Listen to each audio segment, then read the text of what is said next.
Kami tidak akan berhenti. Insya Allah akan ada buku ketiga. Itu tentang Jokowi's Son.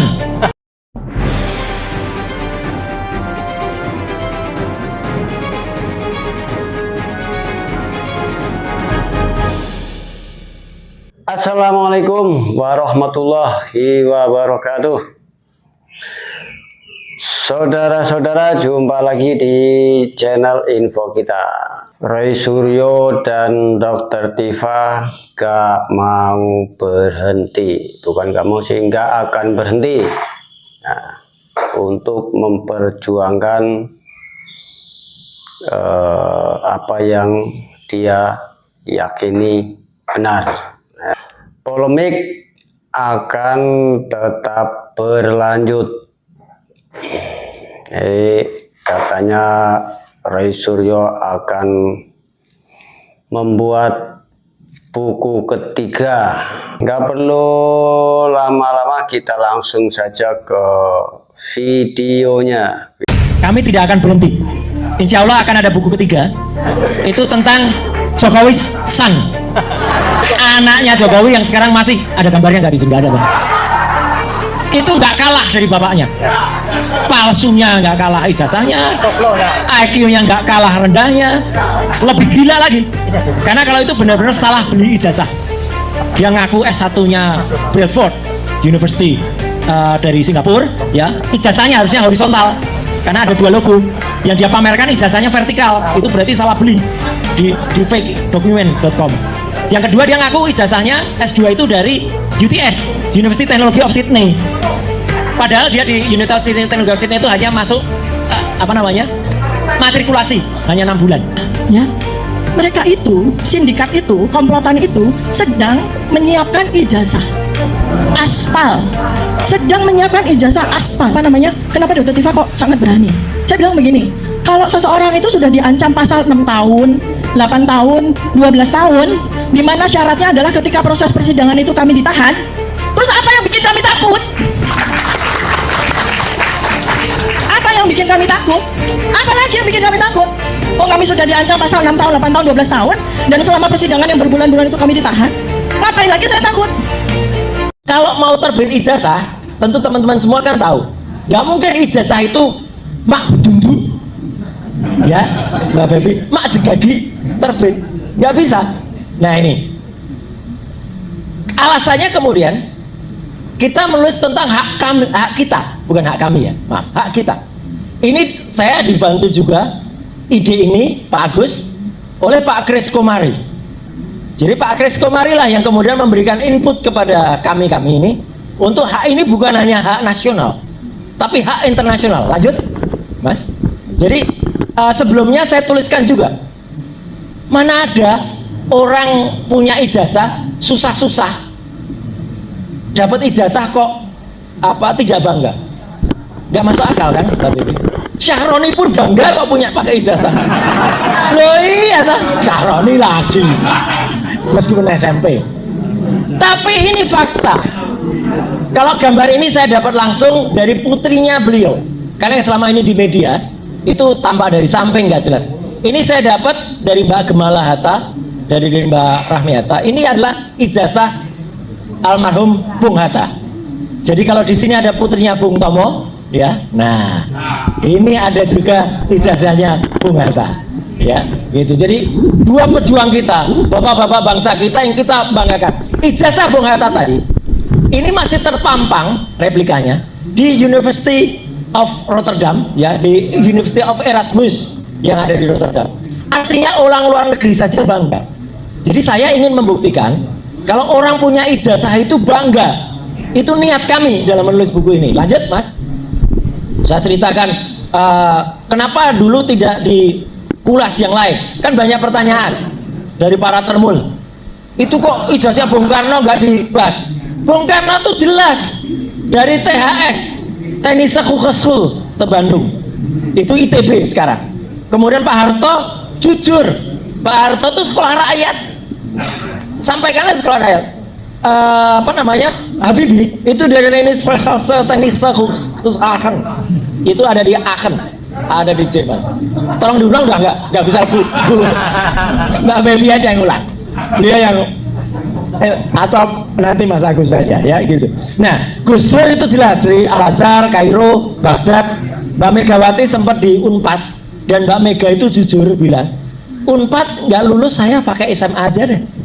Itu oke. SBY jelas doktornya ada di IPB, di Institut Permainan Bogor. Nah, jadi ini kejujuran. Jadi kami itu pengen nulis soal kejujurannya. Lanjut, Mas. Ini kebanggaan. Terus, nah ini yang saya dapat idenya Pak Agus dari Pak Kris Komari. Jadi internasional kita sekarang tidak hanya mengenal trias politika, legislatif, yudikatif, dan eksekutif, tapi ada yang namanya pilar keempat, teman-teman YouTuber, teman-teman media. Itu ada the fourth stage of communication. Trias politika ke tetras politika. Jadi kita itu sekarang ada pilarnya tidak hanya 3, tapi pilarnya ada 4. Lanjut. Jadi kami ini terus terang, kami berani, Mbak Baby, itu karena juga didukung oleh teman-teman semua, didukung oleh agama, didukung oleh media. Sampai kita meneriakan terus, Mas, freedom of press, freedom of speech, dan lain sebagainya. Kita tulis Declaration of Human Rights, kita tulis Undang-Undang Dasar 45 pasal 28E, kita tulis juga soal Undang-Undang Keterbukaan Informasi Publik. Alhamdulillah, Bapak dan Ibu semua, ketika kami debat keras di UGM tentang UGM yang mengaku kami itu juara 2 Undang-Undang Keterbukaan Informasi Publik di seluruh Indonesia. Jadi kami simpan ini sebagai amanah.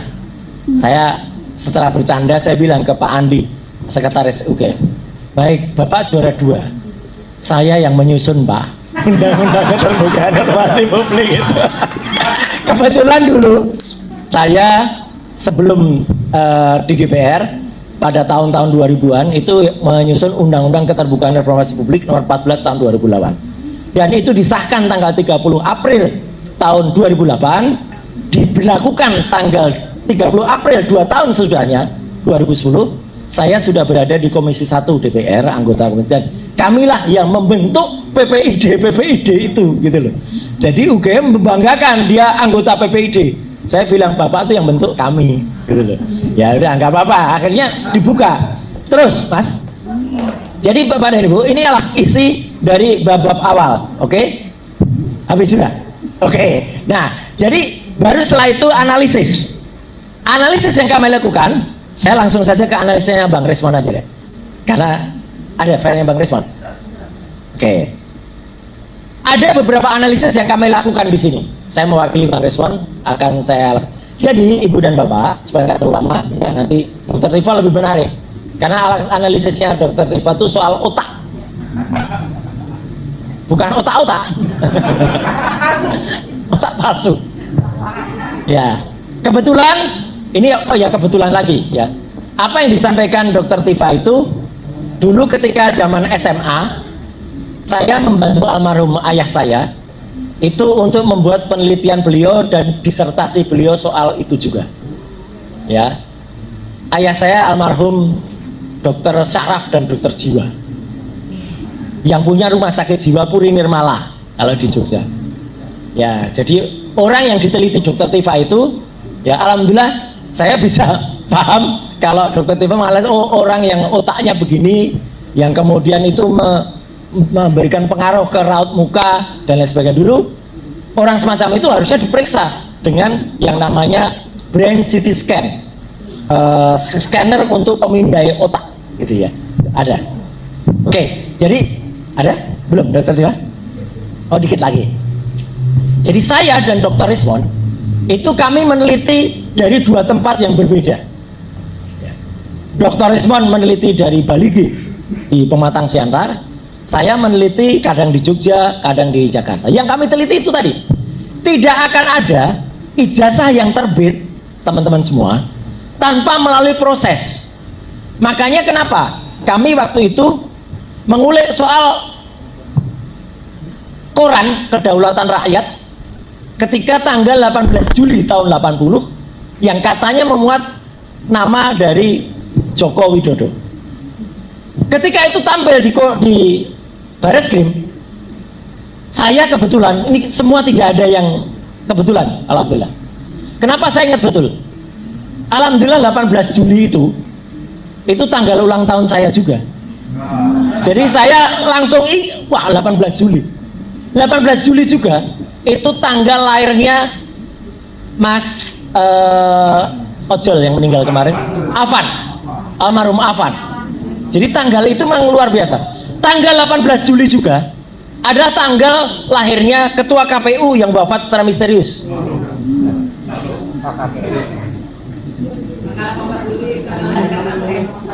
Iya yang jadi yang Sumatera yang meninggalnya hitam semuanya, apa ungu itu Kamil, betul, Husni Kamil Manik, itu 18 Juli juga tanggal lahirnya.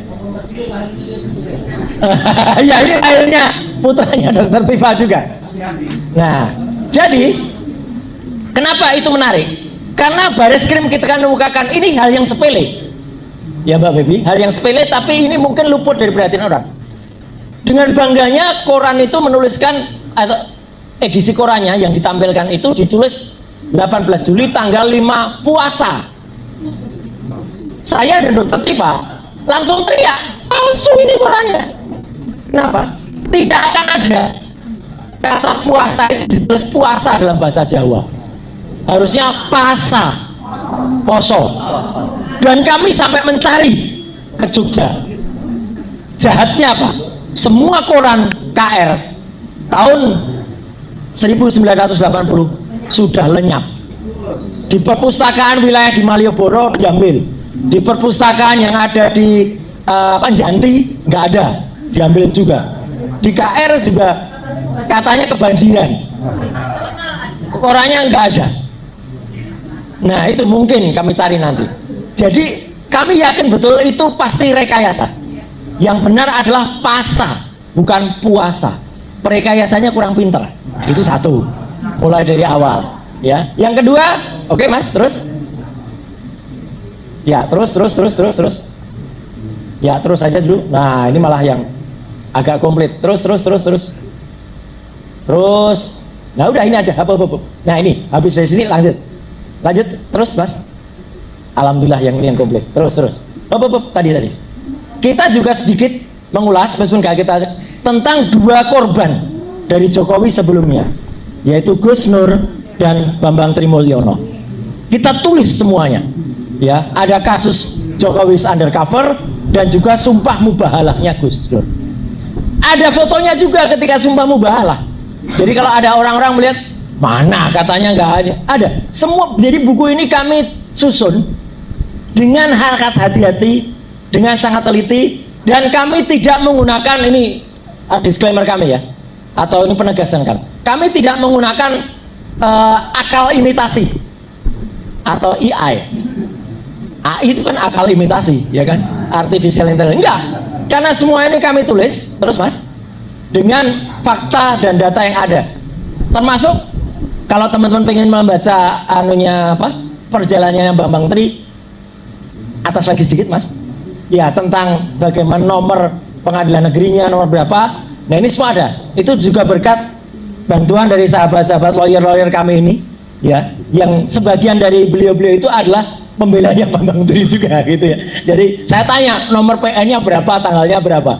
Jadi nggak mudah menyusun ini, karena kami harus tidak boleh salah, meskipun pasti ada yang salah. Karena saya tahu Bapak Ibu, teman-teman semua, Kamas, Mbak Yu semua, kami salah sedikit saja, pasti besok dibully habis-habisan. Itu salah itu. Enggak, maka kami sangat berhati-hati. Lanjut terus sampai undang-undang ITE. Nah, kemudian kenapa ada pelaporan dari tim pembela ulama dan aktivis TPUA ke Bareskrim? Lanjut terus. Fotonya ketika melaporkan saja ada. Ini foto aktualnya. Ada juga Egy Sujana. Ini Mas Medi ini. Fakta ini. Ini Mbak Mary juga ada di sini. Ini fakta. Terciduk di sini. Ini Pak Rizal Fadila, ya, teman-teman semua itu ada. Jadi artinya kami ini, saya, Rismond dan Tifa, sebenarnya kami itu adalah ahli yang waktu itu dilibatkan, diajak oleh TPUA untuk membersamai laporan ini. TPUA melaporkan ijazah palsu Jokowi. Nah, lanjut, Mas. Terus ini tanggal-tanggalnya semua ada, perjalanannya ada. Kemudian, nah, sampai kemana dibalas oleh Jokowi. yang mendadak melaporkan kami ke Polda Metro Jaya, dan lihat loket, melaporkannya loket apa ini? Pelayanan kehilangan. Kehilangan malu, kehilangan etiknya dia. Dan itulah yang mendadak kemudian digercep oleh kepolisian, sehingga membuat kami dari statusnya terlapor semuanya, dan laporan TPUA tadi sekarang sudah diberhentikan. Apa nggak jahat itu? Kita sempat challenge dengan gelar perkara khusus, tapi kebohongan lagi terjadi. Digelar perkara khusus, UGM yang tadinya nggak ikut tiba-tiba ngikut pada sore harinya. Jadi dia nggak mau ikut di awal, dia ikut sore harinya, dan kemudian katanya menolak pemaparan kami. Lanjut, terus saja. Nah, ini kemudian berbagai analisis. Teman-teman semua, sebenarnya bukan kami yang pertama. Lanjut. Yang menunjukkan itu, maaf mas, adalah Dekan Fakultas Kehutanan UGM sendiri, Dr. Sigit Sunarta. Pada bulan Oktober tahun 2022, dia menunjukkan fotokopi ijazah Joko Widodo. Saya katakan Sigit Sunarta benar, harusnya yang menunjukkan, karena sebagai pihak kampus harus berani menunjukkan, bukan seperti kemarin ada 2 podcast, yang satu panjangnya 4 menit oleh Rektor UGM Prof. Ova, satu lagi oleh 3 orang, ada Sigit Sunarta juga, ada Rektor, ada Mbak Prof. Bening. Sama sekali 33 menit itu abal-abal, gak ada satupun bentuk yang ditunjukkan. Dan coba perhatikan, apa kata Rektor terhadap ijazahnya Jokowi? It's only a piece of paper. Perhatikan, a piece of paper. Jadi hanya selembar kertas, nggak ada gunanya. Kan ini anu sekali, pelecehan betul, gitu loh sebenarnya. Nah, lanjut, melecehkan diri sendiri. Nah, ini kami belum meneliti tadinya. Setelah ada seorang kader, lanjut mas, tayangannya Dian Sandi Utama. Nah, inilah yang menghebohkan sebenarnya. Karena pada tanggal 1 April, seorang kader Partai Sebar Ijazah PSI kan sudah dilaporkan oleh Prof. Menu ya. Ini berdiri Prof. Berdiri Prof. Tepuk tangan untuk Prof. Ini profesor dulu di Universitas Sumatera Utara, sekarang dari NTT ya. Ya, beliau juga melaporkan juga ini. Dan partainya barusan ganti logo dengan gajah, artinya gak punya ijazah, ngaku. Dialah yang sebenarnya posting pertama kali. Dan apa ya kata-katanya? Buat yang ributin fotokopi ijazah Pak Jokowi, biar kalian tenang lebarnya, ini saya upload yang asli. Jadi ini ada nilai hukumnya, ada konsekuensi hukumnya. Dialah yang seharusnya disidik lebih dahulu, karena dialah pertama kali. Dan dari foto ini, teman-teman semua, kalau diperhatikan mungkin kita bisa percaya kalau ini karena berwarna. Tapi, nah lanjut mas, kami analisis sekarang. Lanjut terus saja. Ada analisis namanya ELA, Error Level Analysis. Teman-teman semua, mohon maaf, sering mendengar ya. Ini nanti akan kami tuliskan pada buku kedua. Sebenarnya juga Bang Resmond sudah tulis di sini. Kenapa kami selalu di soal digital? Itu nggak bisa. Ijazah itu kan kertas analog. Kenapa penelitian soal digital? Bapak dan Ibu, saya buka saja. Tahun 2000, saya juga yang meneliti foto tentang mantan presiden kita, Abdul Rahman Wahid atau Gus Dur. Waktu itu ada foto Gus Dur, maaf ini, dengan seorang wanita, namanya Arianti Borusitepu. Yang meneliti saya juga. Itu klise foto. Apakah saya meneliti klise? Harus dengan saya penelengi klise itu pakai mata telanjang atau dengan kaca pembesar? Enggak. Klise itu saya scan pakai high resolution scanner film. Analisisnya kemudian digital. Bapak dan Ibu sekarang, kalau periksa atau diperiksa sidik jarinya, untuk membaca ini pakai ilmu namanya daktiloskopi. Apakah kita sekarang untuk membaca garis-garis itu harus secara manual lagi? Enggak. Kita sekarang tinggal tempelkan itu pada scanner, mesin scan akan membaca dan muncul lampu merusnya. Bapak dan Ibu sekarang kalau mau naik kereta api, apakah juga diperiksa Bapak wajahnya cocok nggak? Enggak, tinggal pakai scan, tip. Itu namanya digital. Jadi tidak ada salah besar kalau ada orang mengatakan analog harus diperiksa analog, digital harus diperiksa. Enggak, hanya orang yang belum belajar saja yang belum bisa mengerti. Kudet, iya, semua itu sudah digital sekarang. Ibu-ibu mohon maaf ini, Mbak Bebi, kalau sekarang kita periksa kandungan, apa ya ibu-ibu masih pakai stetoskop lagi? Terus didengar, oh ini bayinya sehat Bu, ini detak jantung. Enggak, sekarang sudah pakai USG, ultrasonografi, 4 dimensi kelihatan bayinya. Terus kadang-kadang dokternya tanda, Bu itu bayinya dada-dada. Padahal nggak mungkin kok, masih ada pada kantongnya, ya kan gitu. Jadi ini yang saya tentang ELA level analysis itu bisa menganalisa, lanjut Mas, ijazah palsu atau enggak. Daripada ada ribut, teman-teman semua, kamas-kamasku dan bayiku, ini ijazah S1 saya, ijazah UGM saya dari Sospol jurusan Ilmu Komunikasi. Bahkan fotokopi saja masih kelihatan ini watermarknya, Universitas Gadjah Mada, Universitas Gadjah Mada, Universitas Gadjah Mada. Ijazah saya ketika di ELA, ini pun fotokopi loh ya, ketika di ELA masih tanpa tulisan IJA. Lanjut Mas, bahkan ketika full di ELA masih nampak tulisannya ijazah, ada logonya, ada legalisasinya, semua masih nampak. Lanjut, ijazahnya Jokowi separuh. Lanjut, nah ini ijazah apa? Kotoran burung, nggak kelihatan sama sekali. Dan di buku ini, lanjut Mas, saya juga saya juga sampaikan yang namanya luminance gradient analysis, bukan temukan, maaf, gunakan luminance gradient analysis yang kemarin-kemarin belum saya publikasikan. Lanjut Mas, ijazahnya Jokowi kalau kemudian di luminance gradients itu nggak nampak, tapi ijazah asli. Lanjut, ini salah seorang ini ijazah Jokowi kalau di luminance. Kenapa nanti ada analisis respon? Teman-teman lihat, ini pas fotonya dia. Adakah lintasan cap di atas pas foto? Enggak ada. Jadi ini cap duluan, baru ditempel foto. Fotonya diganti, dipotong bagian jasnya sini. Di atasnya ini tidak ada juga embosnya. Mbak-mbak, Kang Mas, kita punya ijazah UGM itu ada embosnya. Ada juga tulisan Universitas Gadjah Mada, Universitas Gadjah Mada. Enggak ada di sini, kosong.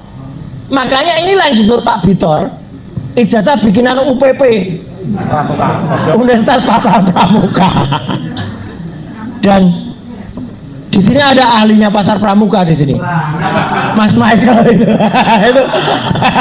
itu reporter yang sampai udah menjelajah, sampai ketemu orang-orang yang deket-deket dengan Pasar Pramuka. Lanjut, ini yang paling menarik. Lanjut terus Mas. Saya juga membandingkan foto yang ada. Ini nanti ada, ini keterangannya nanti ada di Dr. Resmo. Terus. Foto itu, kalau foto lama sama foto baru, sampai kapanpun akan keluar aslinya. Makanya teknologi ini sekarang, kalau ibu-ibu bapak-bapak pernah atau nanti misalnya ada referensi ke Great Museum of Egypt ya, yaitu di Mesir sana, ya. Kita bisa lihat wajah aslinya Tutankhamun kayak apa, wajah Osiris kayak apa. Kenapa? Karena beda direkonstruksi. Kalau dulu kayak gini, sekarang kayak gini. Ini nggak perlu tentang nih, dulu saya ketika muda, rambutnya ya sekarang berkurang dikit lah. Gitu. Kayak banyak ya Bu ya, banyak Mbak Linda. Kayak kalau enggak. Oke, iya. Kemudian lanjut, kalau fotonya Jokowi, ketemunya apa? Not match. Jadi fotonya di ijazah Jokowi itu not match. Ternyata fotonya ijazah Jokowi itu justru match dengan orang lain. Orang ini namanya Dumatno Budi Utomo. Anaknya sudah mengakui kalau itu foto ayahnya. Hanya belum kita BAP-kan aja nanti. Moga-moga dia nggak ditekan untuk berubah. Lanjut, next. Saya percepat saja. Lanjut. Nah, ini ijazah. Terus saja Mas, lanjut. Ini juga kami bandingkan, maaf, kami bandingkan dengan 3 ijazah yang lain. Ijazah milik Mas Fronojiwo nomor 1115, ijazah milik Mbak Sri Murtiningsih nomor 1117, ijazahnya Jokowi nomor 1120. Sepintas teman-teman semua, ijazah ini sama, kayaknya logo dan ini sama. Tapi lanjut Mas, kalau tidak sepintas, ini ijazah-ijazah tadi, terus lanjut lagi, terus, nah, naik lagi dikit. Nah, lihat apa yang terjadi. 1117 milik Sri Murtiningsih, 1115 milik Fronojiwo, sama persis. Logo dan huruf A-nya, posisi A-nya itu sama. Kalau cetakan itu cetakan yang sama, tahun edisi yang sama, apalagi dalam satu kelulusan itu hanya ada 60 atau 70 orang dari satu fakultas, harusnya sama. Lihat ijazahnya Jokowi, A-nya mencotot keluar. Ini istilah saya mencotot. Artinya ijazah ini dicetak berbeda. Mau dicetak 1 jam berikutnya, mau dicetak 1 hari berikutnya, mau dicetak 10 tahun berikutnya, dia beda. Jadi ini kalau dalam ilmu percetakan, platnya beda. Antara plat ini dengan plat ini kan pasti itu 2 kali naik istilahnya kalau di percetakan.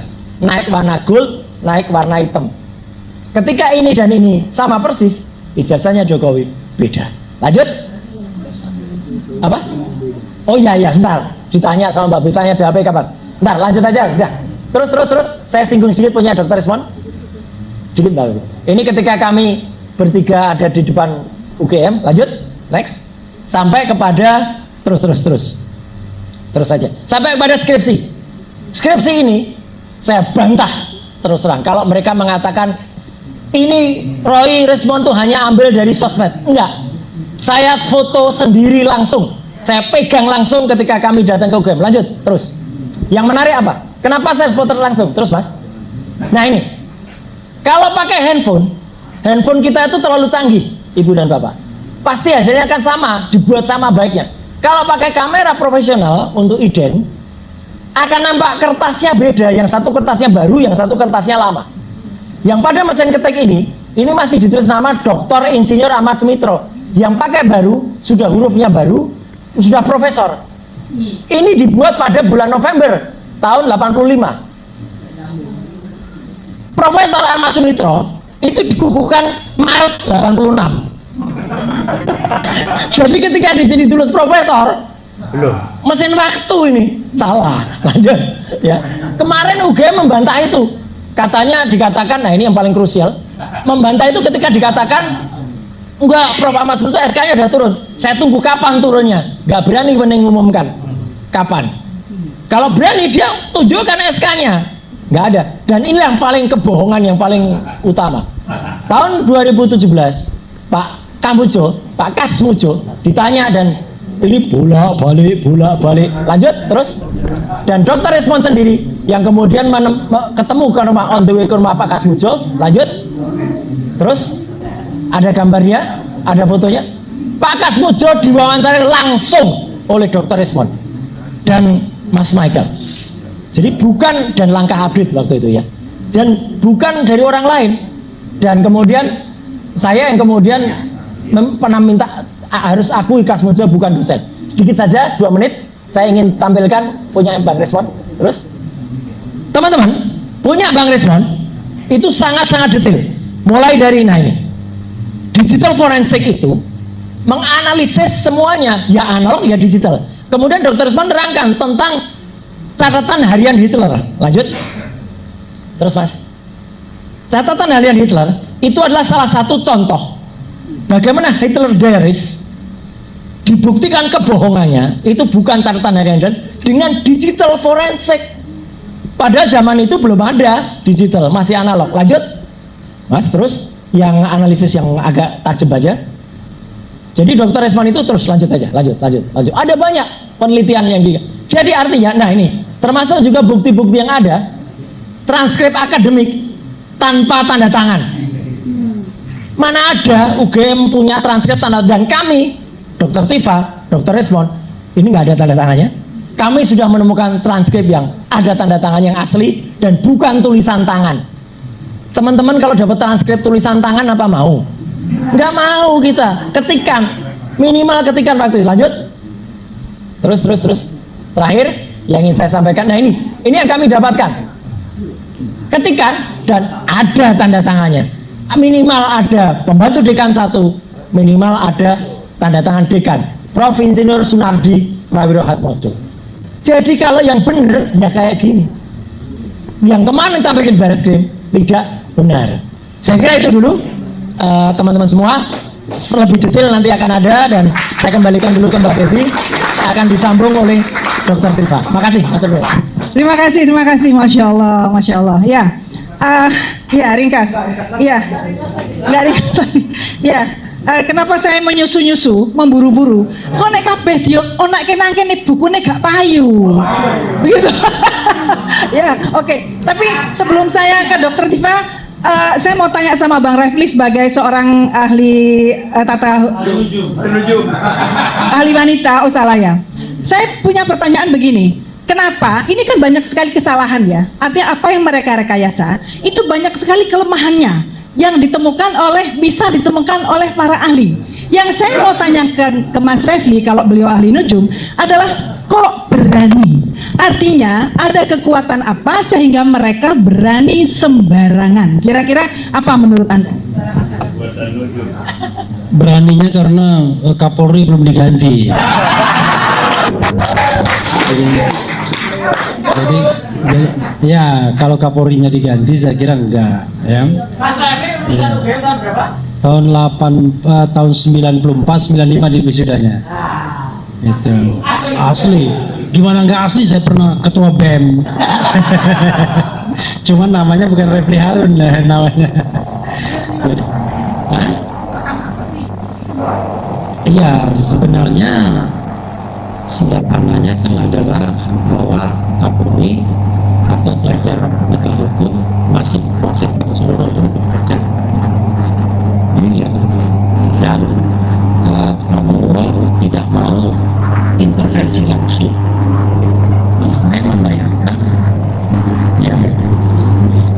Saya membayangkan wah ini harus diingat rencana.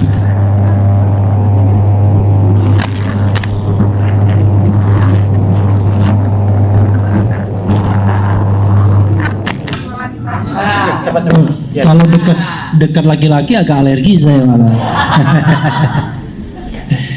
Jadi ya ini kan soal relasi kekuasaan ya, bahwa walaupun Prabowo sudah berkuasa dilantik sebagai presiden, tetapi kan kita tahu kan Prabowo dan Jokowi itu masih punya relasi kekuasaan dan Jokowi masih memegang saham yang banyak. Kapolri, Panglima TNI itu kan semua dipilih oleh era Jokowi sesungguhnya, dan kita lihat bahwa memang perilaku kekuasaan Jokowi ini adalah beda sama SBY. Ketika SBY step down, dia tidak lagi cawe-cawe dalam pemerintahan karena dia baru sadar pentingnya regenerasi politik 2 tahun setelah pensiun, ketika AHY mau dijadikan gubernur DKI kan. Kalau ini enggak, sadarnya sebelum pensiun, jadi dia udah kelewat sadar, dia sudah dia tempatkan di Sumatera Utara, dia tempatkan sebagai wakil presiden makanya kemarin tanggal 30 Agustus kami membuat sekretariat bersama. 2 saja agendanya. 1, setuju bilangnya nanti ya. 1, adili Jokowi, setuju nggak? 2, makzulkan Gibran. Nah, bonus tambahannya adalah copot Kapolri. Nah, itu aja. Nah, kalau itu sudah selesai semua, beres. Beliau ini bahkan jadi pahlawan nasional jangan-jangan nanti. Satu lagi ya. Oke, satu lagi pertanyaan ya, ringkas ya Mas ya. Adanya kekuatan Kapolri dan lain-lain itu, apakah ada hubungan dengan uang besar dari pemodal? Ya, tentu pertanyaan yang paling mendasar adalah ketika orang tidak lagi berkuasa, apa yang menyebabkan dia masih powerful kan? Itu sederhana kan? Jadi kekuatan itu kan driven by, kalau nggak kekuasaan, uang lah, logistik. Nah, ketika kekuasaannya sudah tidak ada lagi, tetapi dia masih powerful, maka ya patut diduga logistiknya banyaknya minta ampun, ya kan? Kalau cuma mau membeli Jokowi's white paper, saya kira satu ruangan ini sampai Jati Padang semuanya ini nggak akan cukup menampungnya karena saking banyak uangnya. Itu termasuk yang kemarin gerakan itu juga pasti dari pemodal ya. Soalnya kan sporadis di seluruh, hampir serempak di seluruh. Nah, kalau demo mahasiswa kita harus hati-hati ya. Saya tidak ingin mengkondem masyarakat. Saya menganggap dua hal saja.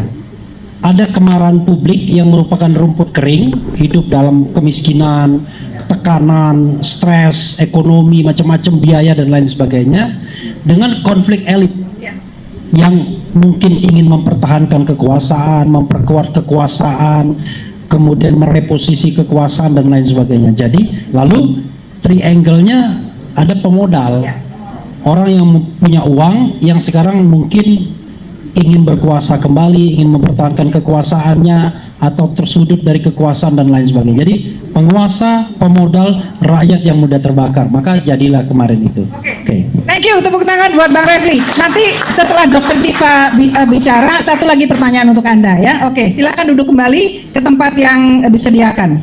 Ya, yang tidak ada wanitanya. Di tengah-tengah pria, ya. Agak garing-garing dikit lah. Ini di sini ada putranya Dr. Tifa yang saya ingin sekali bertemu dengan keluarga beliau ini. Kok bisa ya mewakafkan dalam tanda kutip ya bapak dan ibu mereka untuk menjadi seorang pejuang yang resikonya luar biasa. Hadirin yang saya hormati, para relawan dokter cantik kita, Dr. Tifa.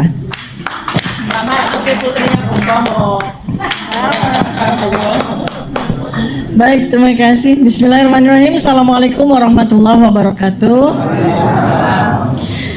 Ya, jadi pertama sebelum saya paparkan sedikit ringkas ya, karena kalau semuanya jadi kan nggak lucu nanti kan, baca bukunya jadi nggak surprise gitu ya. Jadi pertama adalah saya akan menyampaikan tutorial cara membaca buku Jokowi's White Paper. Ini buku tebal sekali, 700 halaman, dan kami menggunakan kertas lux ya, jadi beratnya 3 kg seperti bayi ya.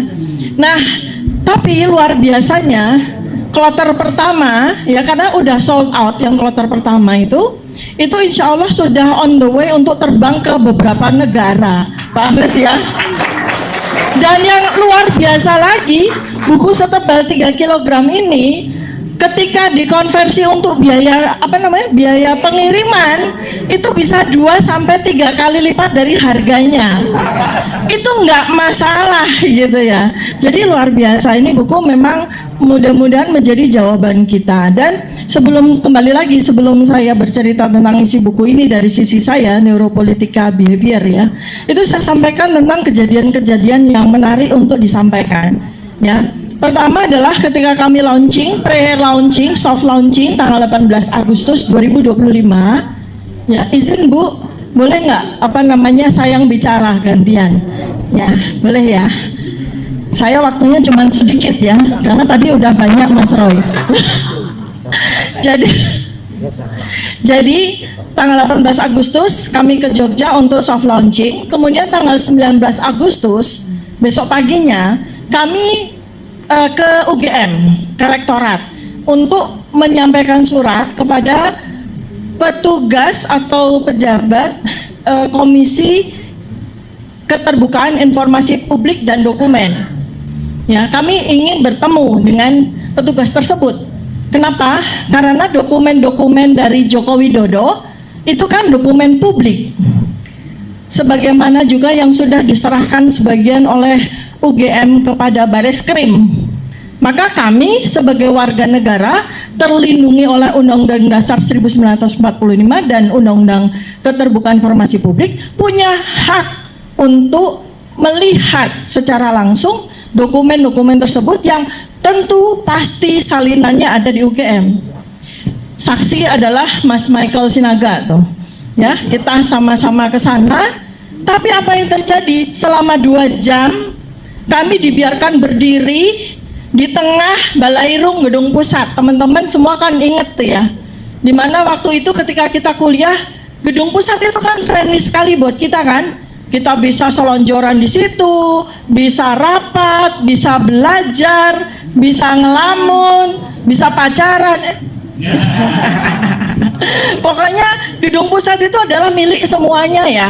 Tapi ternyata di situ akhir-akhir ini sejak rektornya Profesor Ova itu dilarang. Mahasiswa tidak boleh ada di situ.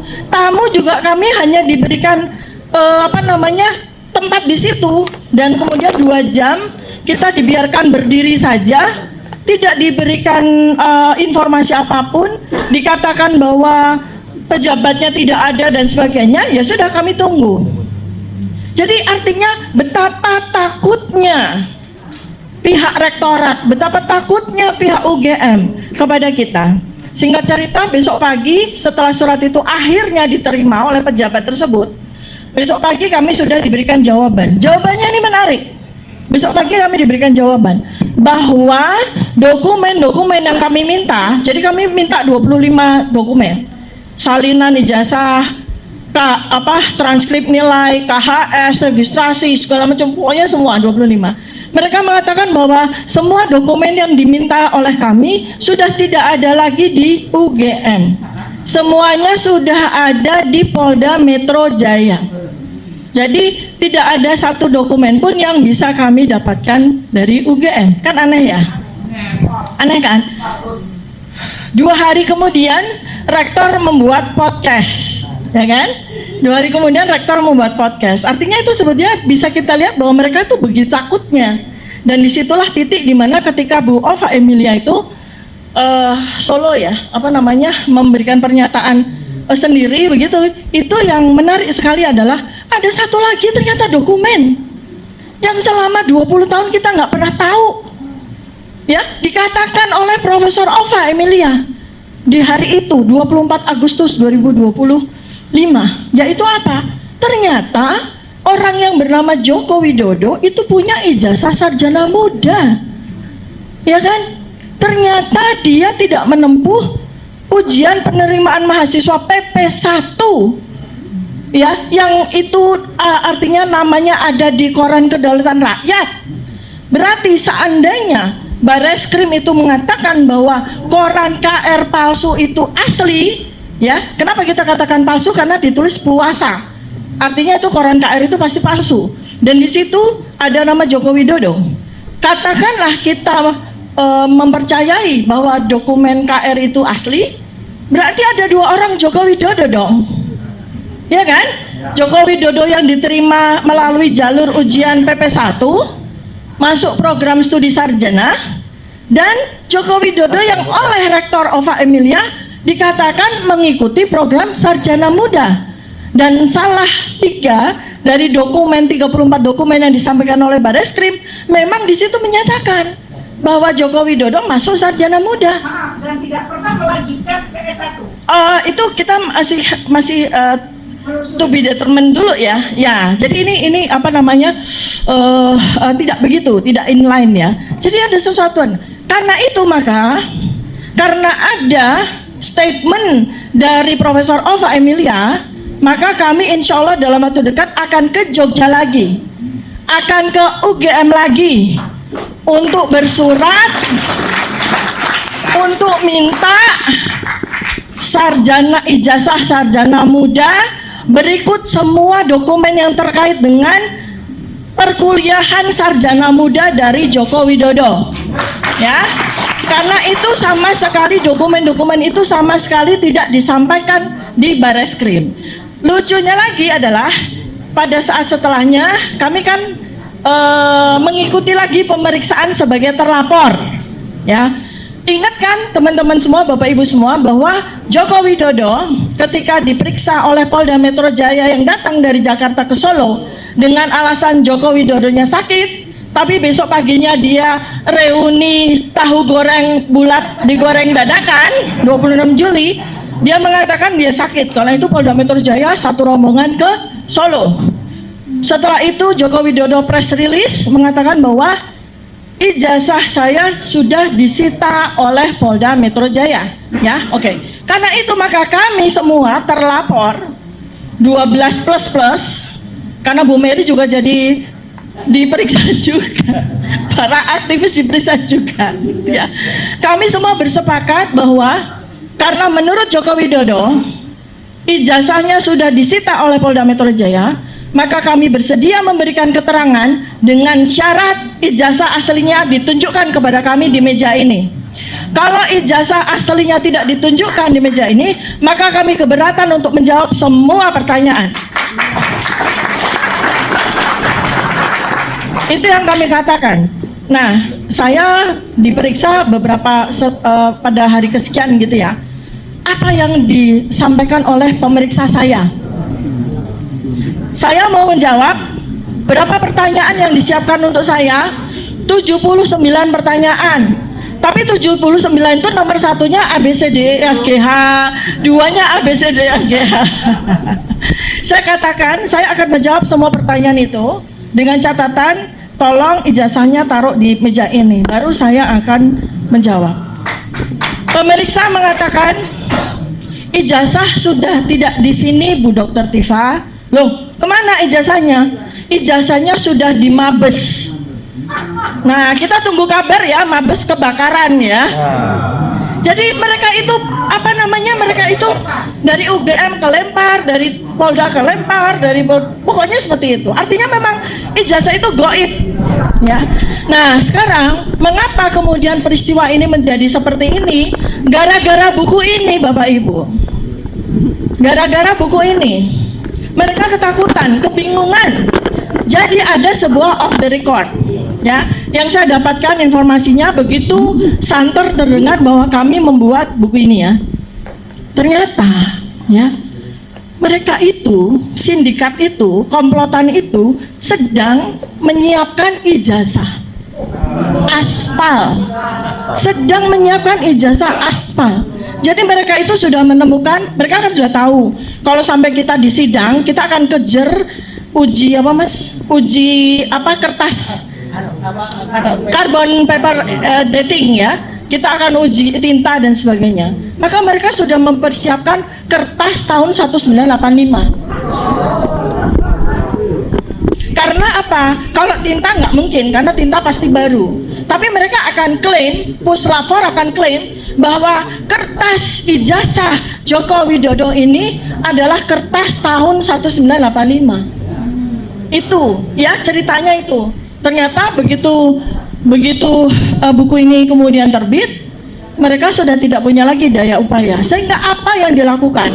Kalau seandainya kasus ini berlanjut, Joko Widodo akan mendrop pasal-pasal laporan polisinya dia.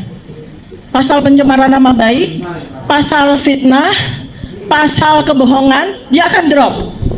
Dan kemudian yang naik adalah pasal-pasal undang-undang ITE. Yang Bambang Tri kena, Gus Nur kena, Habib Rizik juga kena, semacam itulah. Ada 200 loh, selama 10 tahun ini aktivis 200 yang dipenjara oleh Jokowi karena pasal-pasal karet ini. Jadi kami itu disasar itu. Jadi saya mau jawab Mbak Baby tadi tanya di ruang sana, kenapa Dr. Tifa kok sangat berani? Saya bilang begini, kalau seseorang itu sudah diancam pasal 6 tahun, 8 tahun, 12 tahun, di mana syaratnya adalah ketika proses persidangan itu kami ditahan, terus apa yang bikin kami takut? Apa yang bikin kami takut? Apa lagi yang bikin kami takut? Oh, kami sudah diancam pasal 6 tahun, 8 tahun, 12 tahun, dan selama persidangan yang berbulan-bulan itu kami ditahan. Ngapain lagi saya takut? Kan begitu ya? Ya. Nah, kedua yang bikin saya berani, ini manusia sebelah saya ini. Ini sahabat saya, kakak saya ini. Beliau itu sudah pernah kena kriminalisasi. Lo kok ketawa mulu di TV, ketawa, kita ketemu ketawa, ya kan? Terus saya sampai mikir kalau melihat beliau gini, jangan-jangan penjara itu enak ya. Saya jadi artinya apa? Hal-hal itulah yang qadarullah ya, disiapkan oleh Allah Subhanahu wa Ta'ala. Kalau seandainya RRT itu yang R pertama itu bukan Roy, jangan-jangan saya juga agak ada takutnya gitu ya. Tapi karena R pertama itu Roy, saya jadi kehilangan rasa takut. Nah, sudah. Terus berikutnya lagi juga ya dorongan dari teman-teman relagaman dan sebagainya ini yang membuat makin hari kami makin berani. Ya udah, kita ungkap dengan sebenar-benarnya aja. Memang apa yang ada di depan kami? Yang penting apa? Dimanapun kami berada, buku ini mewakili kebenaran. Dimanapun kami berada, buku ini sudah mewakili kami. Dan nyatanya Joko Widodo takut, UGM takut, Barreskrim takut. Ya, oke, sekarang saya ke materi saya 10 menit. Jokowi salah pilih lawan. Ya, kata Bang Said dulu, Jokowi salah pilih lawan. Sekarang saya masuk pada bagian yang ketiga. Ini ilmu baru di Indonesia, ilmu agak baru di dunia ya. Tapi ini juga kemudian yang bikin ketakutan ya ini, selain penjabaran dari riset dari Mas Roy, riset dari Rismond, tambah lagi yang terakhir riset neuropolitika yang saya lakukan. Jadi intinya teman-teman semuanya, kalau ilmu neuropolitika ini sudah diketahui oleh orang banyak, sudah menjadi sebuah ilmu yang lazim, nggak ada orang bisa bohong. Ceritanya itu, nggak ada orang bisa bohong. Oh, saya sarjana kehutanan, saya kayu, nggak ada. Karena ilmu ini akan membuat tidak ada satupun orang bisa bohong. Kenapa? Karena wajah adalah dokumen yang tidak bisa bohong. Ya, satu ya, wajah adalah dokumen terbuka yang nggak bisa bohong. Ketika dia bicara tentang sesuatu yang tidak sesuai fakta, wajah akan mengungkapkan sebaliknya. Ya, itu satu. Kemudian yang kedua adalah narasi. Orang bisa berbohong dengan narasi, tapi otak tidak mampu berbohong tentang narasi. Itulah ilmu neuropolitika. Nah, ini ya, jadi Anda bisa lihat bahwa kalaupun dokumen itu seakan-akan asli, gitu kan ya, tapi ketika seseorang yang mengaku bahwa dia punya dokumen itu berkata tentang dokumennya, disitulah kepalsuan itu terlihat. Ya, contoh seperti tadi ada foto yang sangat legendaris. Itulah yang membuat kemudian saya bertanya-tanya, tapi belum memulai penelitian saya. Ketika Joko Widodo datang reuni di UGM tahun 2017 dengan penuh kebohongan ya. Tadi itu yang memantik kecurigaan saya. Tapi saya belum tergerak untuk melakukan penelitian. Yang memantik adalah narasi-narasi dan wajah. Ketika itu di tahun 2017, itu saya belum mendalami ilmu neuropolitika. Saya belum mendalami ilmu face action coding system yang saya tulis di sini, saya belum. Cuma karena saya adalah seorang peneliti molekuler, saya biasa melihat hal-hal yang kecil-kecil. Ya. Dari mulai bagaimana dia bersikap, gesturnya, face language-nya, body language-nya, itu nggak sinkron. Seakan-akan dia baru pertama kali memasuki situasi kuliah, situasi kampus. Yang kalau kita sebagai alumni UGM, ya, itu bukan kita yang hadir, tapi memori kita yang hadir. Nah, secara ilmu otak, lanjut deh. Di yang gambar otak. Terus, nah itu yang tadi. Nih ya, di ilmu otak ini, nih makanya supaya teman-teman yang hadir di sini jangan pernah membohongi istri atau suami lagi ya. Jadi gini, memori itu ada dua tempat produksi memori ya. Memori di prefrontal cortex, di pusat kecerdasan di depan, dan memori di hipokampus, di tengah otak. Nah, kalau kita mengingat peristiwa puluhan tahun yang lalu, maka yang akan bicara sebagai narasi adalah memori yang ada di hipokampus, di tengah otak. Nah, bukan memori yang ada di prefrontal cortex. Pada waktu tahun 2017, dosen pembimbing skripsi saya, Bapak Insinyur Kasmujo, ya silahkan berdiri, Bapak Insinyur Kasmujo, tepok. Ya, dulu itu Pak Kasmujo itu sangat galak sekali gitu ya. Ya, saya disuruh balik lagi ya. Kalau kemudian Bapak Ibu nanti mempelajari isi buku saya akan tahu bahwa narasi-narasi itu tidak sinkron dengan face language-nya dia. Ya, itu yang di ilmu ini yang saya sampaikan.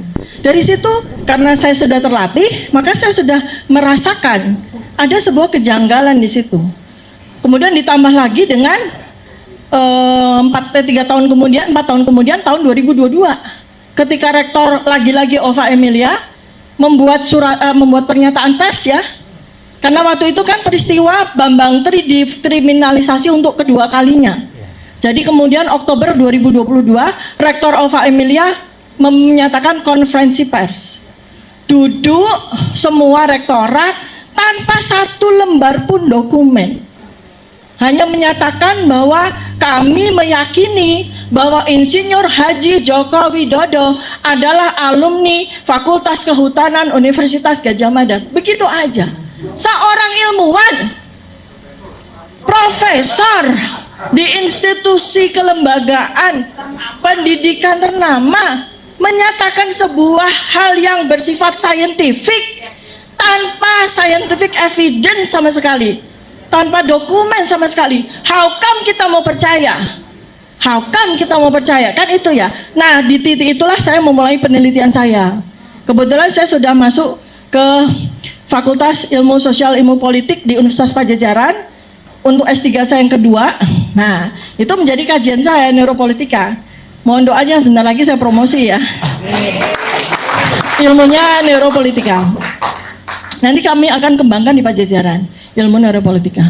Nah, disitulah Bapak Ibu saya memulai penelitian saya. Dan secara terpisah, Mas Roy juga memulai penelitian beliau.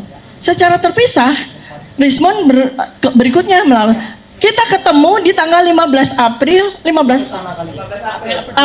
2025 tuh yang pertama kali dengan manuskrip kita masing-masing. Luar biasa ya, Allah itu memberikan. Nah, disitulah kemudian saya sampaikan kepada Bapak Ibu semuanya ya, cara otak itu adalah perangkat luar biasa milik manusia yang sebetulnya nggak bisa bohong. Mulut yang bisa bohong, hanya mulut yang bisa bohong. Tapi yang namanya ilmu facial action coding system, mata nggak bisa bohong. Ya, narasi yang bisa bohong, mulut bagaimana dia berucap nggak bisa bohong. Kita buktikan ya, Dek. Yang gambar yang face action coding system. Ini saya pakai statistik ya. Lihat lanjut ini nih. Nah, ini ya. Namanya cognitive dissonance ya. Semua titik-titik yang ada pada wajah ketika seseorang bernarasi, ketika seseorang tersenyum, ketika seseorang mengkerut, itu adalah bahasa-bahasa otak. Ini yang kemudian saya capture menjadi numbers ya, menjadi angka-angka yang bisa di statistik. Lanjut. Ini tadi ya seperti itu. Anda bisa lihat ini kan berdasarkan foto-foto dan video dari Joko Widodo sendiri ya. Ketika dia terakhir ya tahun 2025 ketika udah nggak bisa lagi bertahan kan, diwawancara kan sama wartawan kan, Pak, Bapak masih dipersoalkan ijazahnya, skripsinya ya. Iya, nanti KTP saya, nanti SIM saya, kan gitu ya. Nah, ini bahan bagus sekali untuk riset saya. Ya, kemudian ada satu video yang sangat menarik ketika beliau akhirnya mengklaim ya, bukan mengakui, mengklaim. Ya Pak Kasmujo itu memang bukan dosen pembimbing saya. Pak Kasmujo itu bukan dosen pembimbing saya. Dosen pembimbing skripsi saya adalah Profesor Insinyur Dr. Insinyur Ahmad Sumitro. Itu kerja prefrontal cortex, ya. Bukan kerja hipokampus, ya. Sesuatu yang scripting dan dihafal sama dia. Lalu Pak Kasmujo, Pak Kasmujo memang bukan dosen pembimbing skripsi saya, dia adalah dosen pembimbing akademik. Wah, ini facial action coding sistemnya jalan, ya. Langsung bunyi statistikanya, yang statistik maju lagi yang statistik. Terus, yang statistik cariin. Nih, lanjut. Terus. Nah, nih ya. Bahasa-bahasa di dalam wajah itu tercapture secara statistik. Nggak bisa bohong. Dan publik secara cerdas itu bisa membaca walaupun belum belajar neuropolitika. Buktinya ya, saya membuktikan. Maju ke yang pertama, Bang. Buktinya ya. Pertama. Nah, nih ya, stop. Perhatikan baik-baik. Justru semakin banyak Joko Widodo bicara tentang ijazahnya, semakin banyak dia menyangkal tentang apa yang kami buktikan, semakin meningkat rasa distrust terhadap Joko Widodo. Ya, melalui ilmu kami bisa buktikan bahwa semakin dia bicara, semakin tinggi ketidakpercayaan, distrust. Semakin dia tabai lagi bicara, semakin naik lagi distrust. Jadi Bapak Ibu bisa bayangkan ya, betapa takutnya Joko Widodo itu sekarang dengan apa yang kami teliti dalam buku Joko Widodo's White Paper ini. Ya. Oke, IQ. Jadi kalau kita bicara tentang Joko Widodo, berdasarkan penelitian yang saya lakukan dari sejak sekitar 2022 sampai sekarang ya, 3 tahun ya, ada ilmunya juga di sini. IQ-nya Joko Widodo itu antara 90 sampai 105. Ya, artinya lulus SMA bisa, tapi jadi sarjana UGM nggak mungkin. Secara IQ. Ya, ya kalau kita percaya kalau itu transkrip itu memang betul-betul milik dia ya. 6D, 13C, ya kan?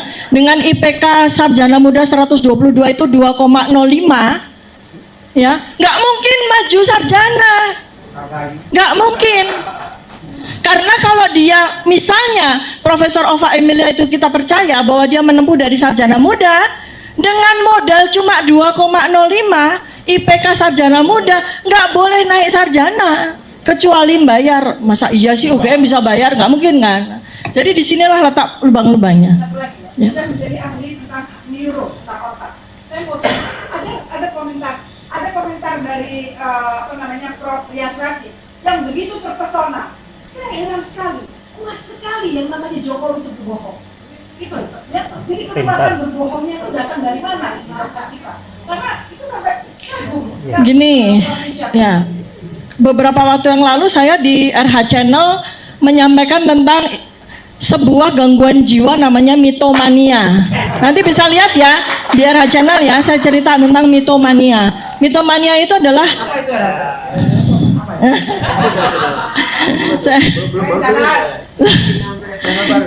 jadi mitomania itu adalah gangguan jiwa ketika seseorang itu membutuhkan dopamin ya, dengan cara memproduksi kebohongan. Nah, sebetulnya ini hasil dari sebuah adiksi. Adiksi ya. Adiksinya itu sama di sini nih, ya, di sistem limbik sama dengan kecanduan rokok, kecanduan narkoba, kecanduan makan, kecanduan berbohong, itu kerusakannya ada. Dan kecanduan itu yang menyebabkan dopaminnya rendah. Untuk bisa dia jadi happy, untuk dia bisa jadi semangat, kan dopamin butuh tinggi. Karena itulah dia memproduksi kebohongan, namanya mitomania. Tapi saya dengan ilmu neuropolitik yang kemudian belakangan saya pelajari, tambah lagi bukan hanya mitomania, tapi karena memang kognitifnya rendah. Kognitif yang rendah itu memang bahaya ya Bapak Ibu ya. Kenapa? Orang jadi tidak bisa membedakan yang benar dan salah. Ya, apalagi ketika orang dengan IQ rendah diberi kekuasaan begitu tinggi menjadi presiden. Itulah disaster. Itulah kehancuran bencana yang luar biasa 10 tahun ini. Jadi itu ya Bapak Ibu ilmu yang saya sampaikan kepada Bapak Ibu semuanya para pembaca. Ada sebuah ilmu yang ini sekarang menjadi sebuah kunci kotak Pandora bersama triangulasi ya, bersama kami bertiga menghasilkan sebuah triangulasi analisis telematika, beliau ahlinya, analisis digital forensik, Pak Rismon ahlinya, dan saya neuropolitika. Ini menghasilkan sebuah triangulasi metodologi. Dan terakhir dari saya Bapak Ibu, kami saat ini sedang membuat buku yang kedua. Kami sedang melakukan penelitian dan sudah menulis. Jadi buku kedua itu adalah judul sementaranya adalah analisis masa lalu dan personality dari Joko Widodo. Di situ kami menulis tahunnya itu dimulai dari tahun 1950. Ya. Tunggu tanggal mainnya ya, sementara kita belajar dulu di ilmu Jokowi's White Paper. Nah, terakhir lagi kok terakhir melulu ya. Jadi buku ini Bapak Ibu jangan khawatir untuk dibaca dari halaman 1 sampai halaman 700. Bukan seperti itu cara membaca. Kami sudah desain agar dimanapun halaman Bapak Ibu buka dan kepengen membaca, Bapak Ibu udah bisa dapat satu ilmu. Jadi hari ini saya mau baca halaman 362 gitu. Udah dapat ilmu satu. Nanti besok pagi mau baca halaman 154 dapat lagi ilmu. Mau baca lagi yang halaman 546 dapat lagi ilmu. Jadi seperti itu. Sehingga buku ini tidak akan pernah selesai dibaca. Baik, terima kasih. Mudah-mudahan sekelumit dari bedah buku sedikit ya, tipis-tipis, dan mohon untuk supportnya. Ini sudah masuk kloter kedua, kloter pertama sudah habis. Makanya sekarang kami nggak bawa buku ya, karena insya Allah nanti kloter kedua baru siap di tanggal 7 September 2025. Kemudian nanti dalam waktu dekat juga akan pengumuman bedah buku nasional, insya Allah di Gedung Arsip Nasional ya. Mohon kehadirannya ya Bapak Ibu. Ada, kalau hari ini pesan, ada harga khusus. Kalau nanti di Gedung Arsip Nasional membeli karena insya Allah bukunya ada harga khusus juga. Terima kasih, mudah-mudahan bermanfaat. Akan lanjut Mas Roy sedikit ya. Sedikit tambahan, karena Dr. Tifa sudah bocorin buku kedua, kami tidak akan berhenti. Insya Allah akan ada buku ketiga, itu tentang Jokowi's son. Anaknya Jokowi yang sekarang masih ada gambarnya nggak bisa, nggak ada bang. Itu nggak kalah dari bapaknya. Palsunya nggak kalah ijazahnya, IQ-nya nggak kalah rendahnya, lebih gila lagi. Karena kalau itu benar-benar salah beli ijazah. Dia ngaku S1-nya Bradford University dari Singapura, ya. Padahal Singapura itu adalah MDIS, ya, Management Development Institute of Singapore. Ijazahnya harusnya horizontal, karena ada dua logo. Yang dia pamerkan ijazahnya vertikal, itu berarti salah beli di fakedocument.com.